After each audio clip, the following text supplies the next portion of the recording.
नमस्कार दोस्तों, कुंडली टीवी पर आप सबका स्वागत है। आज हम इस वीडियो में बात करेंगे कुंडली में पितृदोष की। बता दें, ये हमारे पूर्वजों और कुल परिवार के लोगों से जुड़ा दोष है।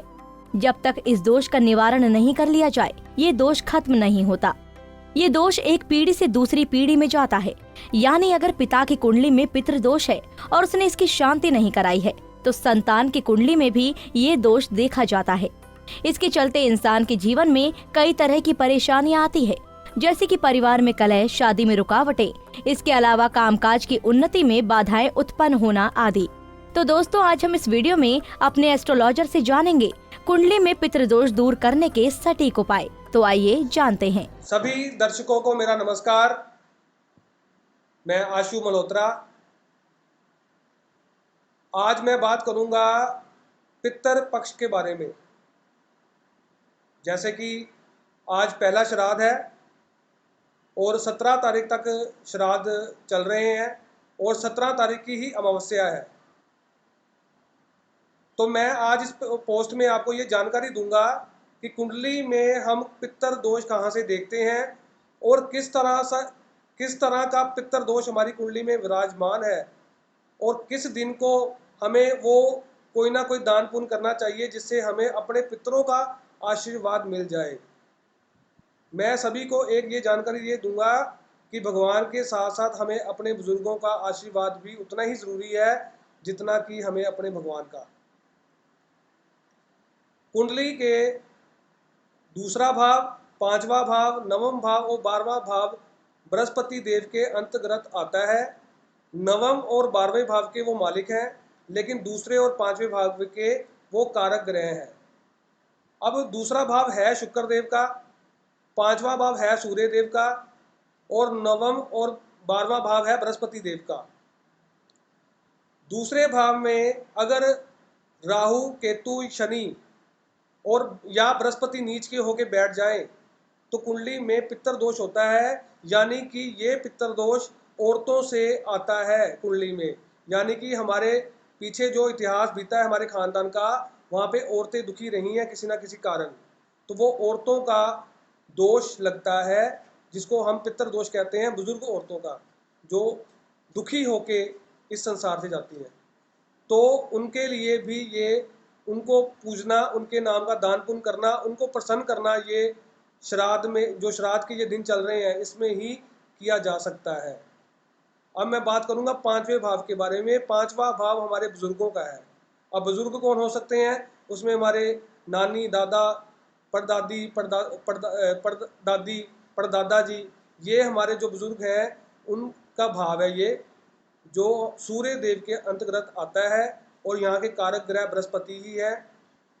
यहाँ पे अगर राहु, केतु, शनि या सूर्य नीच के होके बैठ जाए या बुध नीच के होके बैठ जाए तो यहाँ पे भी हमारे बुजुर्गों का हमें जो आशीर्वाद नहीं मिल पाता और कहीं ना कहीं हमारी ज़िंदगी में हर्डल्स आते हैं, हमारा परिवार दुखी रहता है, कई तरह की समस्या ज़िंदगी में देखने को मिलती हैं।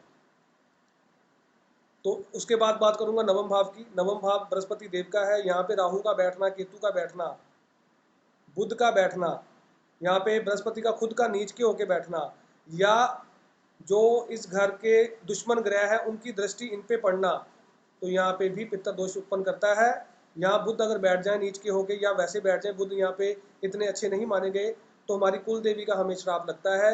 हमारी कुल देवी हमसे नाराज होती है, हमें धर्म कर्म का काम करना पड़ता है, या हमारे परिवार में कहीं धर्म के विरुद्ध कोई ना कोई चला होता है, जिसके कारण ये हमारी कुंडली में ये दोष उत्पन्न होता है। इसी तरह 12वें भाव की बात करूंगा तो यहाँ पे राहु, शनि, केतु अगर बैठे या बृहस्पति नीच के होके बैठ जाएं तो यहाँ भी यही कुल मिला के होगा कि ये हमारे ज़िंदगी का लेखा जोखा है। हमारे बुजुर्गों का जो लेखा जोखा हमारे आगे कैरी फॉरवर्ड होता है, जो हमारी कुंडली को दूषित करता है। यहाँ पे अगर ये ग्रह बैठे तो हमें खर्चों में इतनी बढ़ोतरी देता है, हमारे मानसिक तनाव इतनी बढ़ोतरी हो जाती है कि हमें कुछ पता नहीं लगता है जीवन में क्या करें क्या ना करें। यहाँ पे बुध अगर बैठ जाए, वो ये 12वां भाव बुध का नीच का घर है, तो यहाँ पे ज़्यादा प्रभाव बुरे देखे गए हैं। तो अगर कुंडली में ऐसे योग, किसी कुंडली आप अपनी कुंडली में देखें कि ऐसे योग बन रहे हैं, तो इन जो ये 15 दिन चल रहे हैं जो ये पितृ पक्ष चल रहा है 17 तारीख तक।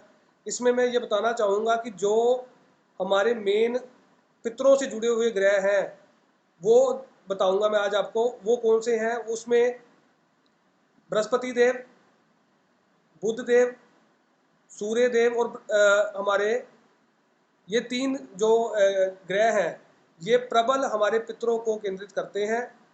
तो उसके बाद अगर ये ग्रह खराब है या खराब स्थिति में बैठे हैं या इनके घरों में शनि राहु केतु बैठे हैं तो ये हमें प्रभाव ज़्यादा बुरा मिलता है। तो इसका बात करूंगा शनिवार का। अब आ गई शनिदेव के बारे में। शनिवार को भी पितरों के साथ रिलेटेड किया जाएगा क्योंकि शनिवार का एक दिन पितरों का ही माना गया है और इसके कारक शनिदेव है। तो हम ये 4 दिन जो आएंगे ये 2-2 दिन आ रहे हैं इन श्राद्ध में। 2 बुधवार आ रहे हैं, 2 बृहस्पतिवार आ रहे हैं, 2 शनिवार आ रहे हैं और 2 रविवार आ रहे हैं। तो इन खास दिनों में हम अपने पितरों के नाम से कुछ दान पुण्य जरूर करें, गरीबों की मदद जरूर करें। तो क्या करें, अब अपने तिथि के हिसाब से तो हम अपने श्राद्ध मना ही रहे हैं बुजुर्गों के। जिन लोगों को तो अपनी तिथि नहीं पता बुजुर्गों की तो वो सारे 17 तारीख यानी कि दिन बृहस्पतिवार को जो अमावस्या है उस दिन वो अपने बुजुर्गों का श्राद्ध कर सकते हैं।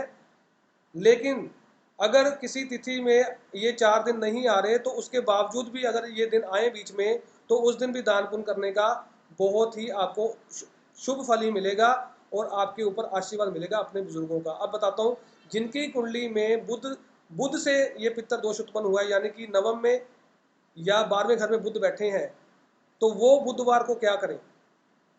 वो बुधवार को जो हलवा कद्दू सब्जी आती है वो घर से सब्जी बनाएं और साथ में चपाती लें और 5, 7, 9 या 11 लोगों को अपने घर से बना हुआ खाना खिला के जरूर आए। इससे आपकी कुल देवी का आशीर्वाद आपके ऊपर बनेगा और आपके खर्चों में जो बढ़ोतरी हो रही है वो उसमें विराम लगेगा और नवम भाव का भाग्य का घर है, इसका आशीर्वाद आपको मिलेगा। ये वो लोग करें जिनकी कुंडली में बुध कमजोर होकर बैठे हैं या नवम या 12वें भाव में बैठे हैं। इस चीज का ध्यान रखते हुए बुधवार को ये आप कर सकते हैं। अब मैं बात करूंगा बृहस्पतिवार दिन की।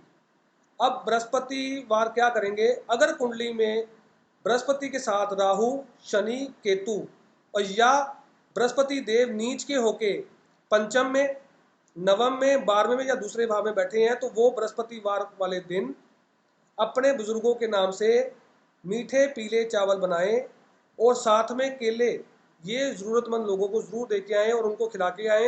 इससे आपके बुजुर्गों का आशीर्वाद आपके ऊपर प्रबल मिलेगा। ये बहुत ही प्रबल एक उपाय है इन दिनों में करने के लिए। अब मैं बात करूंगा रविवार वाले दिन की। अगर कुंडली में सूर्य देव, राहु, शनि, केतु इनके साथ विराजमान है इन 4 घरों में यानी कि दूसरा, 5वां, नवम और 12वें घर में अगर सूर्य देव, राहु, शनि, केतु के साथ विराजमान है तो वो रविवार वाले दिन क्या करेंगे, वो रविवार वाले दिन अपने घर से चपातियां बनाएंगे, अपने घर से और या आटा दान करेंगे या गेहूं दान करेंगे। ये करने से बहुत ज़्यादा आपको शुभ फल मिलेंगे।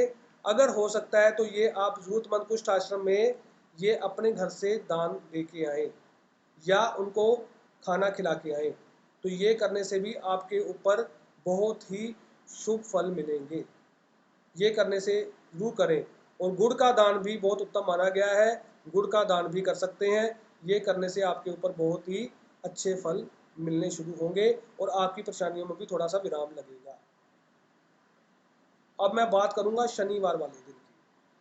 शनिवार वाला दिन हमारे पितरों को ही माना गया है और जो पीपल का पेड़ है वो हमारे पितरों और पूर्वजों का कारक है, जिसके ब्रह्मदेव और विष्णुदेव इनके कारक ग्रह हैं और कारक इनके प्रभु हैं। तो उस दिन वो क्या कर सकते हैं शनिवार को, जिनकी कुंडली में नवम, 12वें, दूसरे या पंचम भाव में शनिदेव बैठे हैं और या गुरु की, बुध की या युति इनके साथ बनी हुई है या सूर्य की युति बनी हुई है और शनि पंचम में बैठे हैं साथ में, तो वो शनिवार को 11 या 21 लोटे जल चढ़ा के आए पीपल के पेड़ पर और उसके बाद आटे का बना हुआ दिया और उसमें रुई की बत्ती के साथ देसी घी का दिया वहाँ पे जलाकर आए और उनका आशीर्वाद लेके आएँ अपने पितरों का। इससे आपके ऊपर बहुत ही अच्छे आपको फल मिलेंगे, इसके शुभ फल मिलेंगे। और वहाँ पे क्या करेंगे, सबसे पहले तो 21 लोटे जल चढ़ाएंगे, आटे का दिया जलाएंगे वहाँ पे देसी घी का, रुई की बत्ती के साथ, और 5 तरह के फल चढ़ाकर आएंगे। ये करने से आपके पूर्वजों का आपको आशीर्वाद मिलेगा ही मिलेगा। तो इन छोटे छोटे उपायों से हम बड़ा आशीर्वाद अपने बुजुर्गों का पा सकते हैं। तो इन दिनों में ये इस चीज़ का ध्यान रखें। मैं ऐसी ही कोई जानकारी अपनी अगली पोस्ट में आपके लिए लेके आऊँगा। तब तक के लिए सभी दर्शकों को मेरा नमस्कार।